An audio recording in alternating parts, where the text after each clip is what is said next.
Today I'm going to be going over factorising quadratics where the x squared coefficient is bigger than 1. So this is a higher only topic, so if you're doing foundation then you don't need to learn this topic. And I'd recommend watching my factorising quadratics video first so you can learn how to do regular ones first. So let's get started. So when you are factorising when the x squared coefficient is bigger than 1, you still write down the factors of the integer. So for this question, we'd have 1 and 6 and 2 and 3. When I'm factorising when the coefficient is bigger than 1, I find it easy to do the box method. So you draw a box and you have 4 boxes inside of it, and whatever you write here and here will be the brackets, and this bit is basically you checking that it works. So let's get started.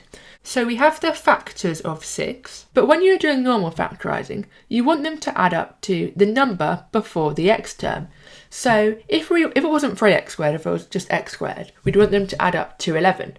But because it's 3x squared, we don't need the factors to add up to 11, because one of them is going to multiply by 3 and 1.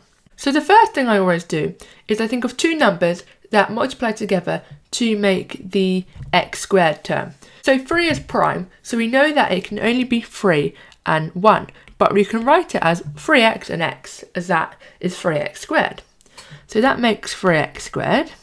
And now we need to think of these integers over here, which ones are going to add to make 11 when one of them is multiplied by 3. So if we try the 1 and 6, for example, well, we know if 6 is multiplied by 3, that's going to be 18, and that's going to be too big, so that's not going to work. And then if we try the 6 over here, we'd get 6x, but if we try the 1, we'd get 3x, and that would make 9x, and that's too small. So we know that 1 and 6 does not work. So now we can try 2 and 3. So 2 multiplied by 3 would be 6x, and 3 multiplied by x would be 3x.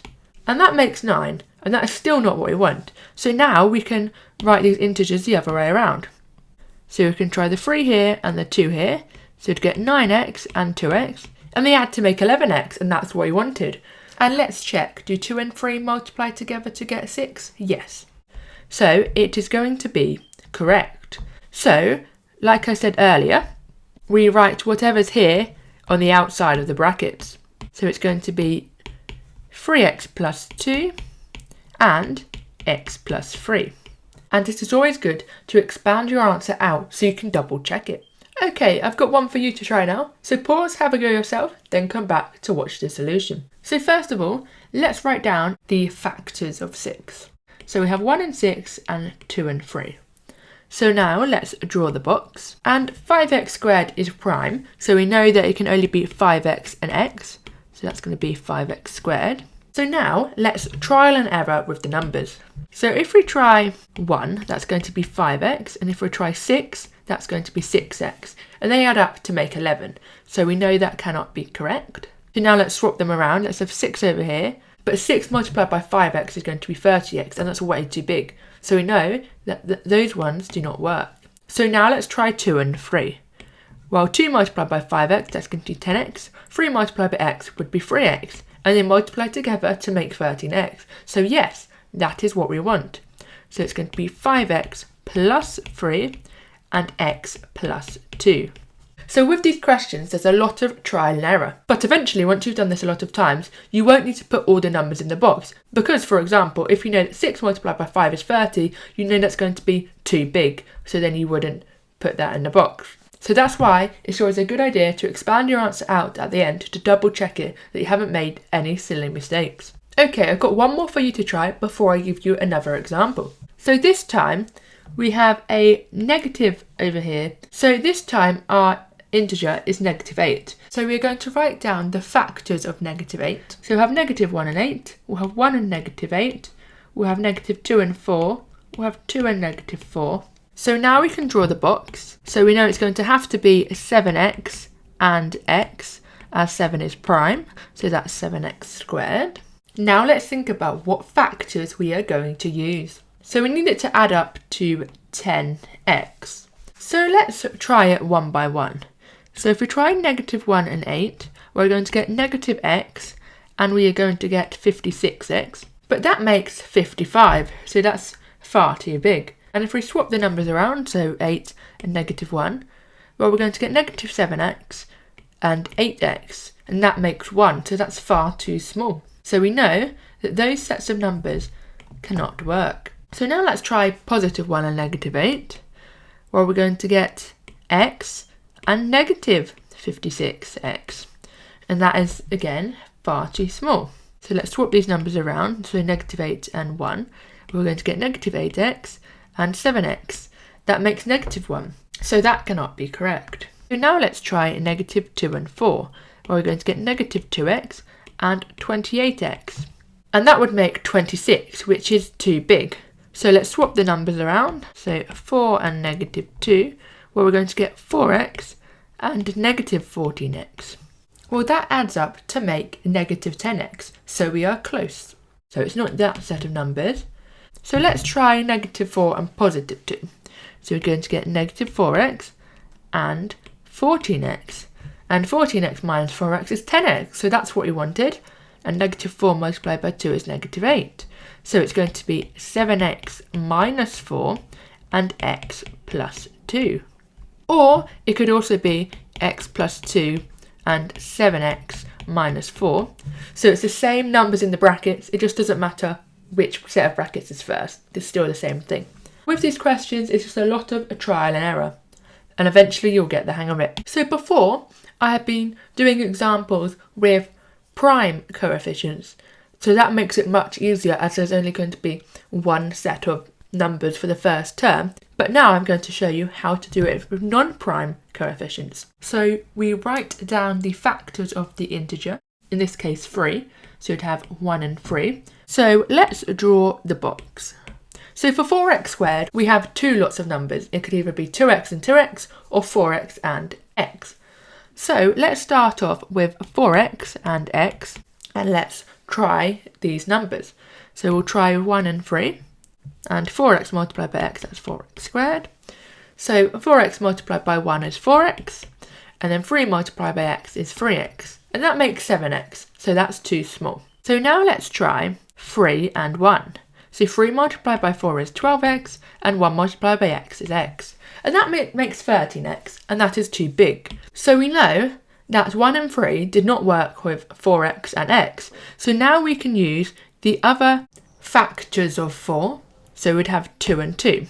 And now let's try 1 and 3 again.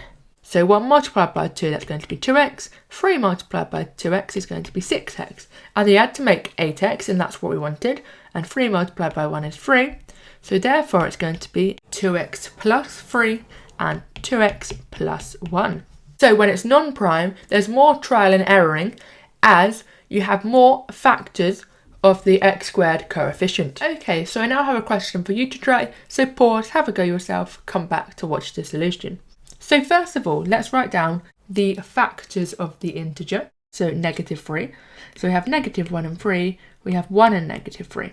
So now let's draw the box. And now we need to think about the factors of the 6x squared. So we can try x and 6x.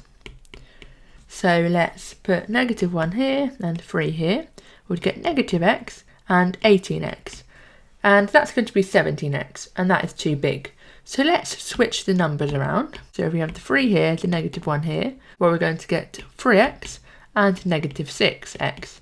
So that's going to be negative 3x, which is too small. So let's try the other set of numbers. So let's try 1 and negative 3. So we're going to have x, negative 18x, so that can't be right, because that's going to be negative 17x. So now let's try the negative 3 over here, and the 1 over here. We're going to get negative 3x and 6x. Well, that makes 3x. So we have tried all the factors for negative 3 with the 6x and x term. So now we need to change it to another two factors of 6x. So we can do 2x and 3x. So now let's try the numbers again. So let's have 3 over here and negative 1 over here. We're going to get 9x and negative 2x. Well, 9 minus 2 is 7. So we have got the 7x term that we wanted. So that is going to be correct. So it's going to be 3x minus 1 and 2x plus 3.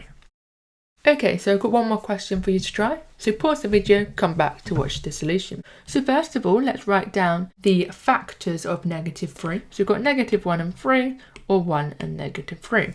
So let's draw the box. So let's think about the factors of 8x squared. Well, let's start with x and 8x. That's going to be 8x squared. And if we think about it, if we have -1 here, we are going to get -8x. And then if the 3 is here, that's just going to be 3x. And that's going to be -5. So that can't be correct. And if we had the 3 here, we have 24x. And if we had the -1 here, that'd be -x. So that is not going to be correct, because that'd be 23x. So now let's try 1 and -3.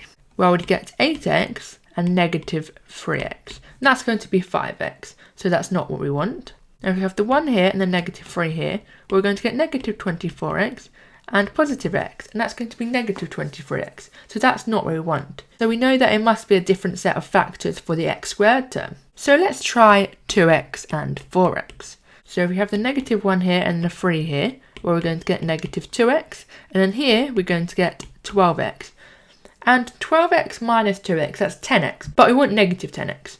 So if we try the positive 1 and the -3, well, we're going to get -12x and 2x, and that makes -10x. And that is what we want. So it's going to be 4x plus 1 and 2x minus 3.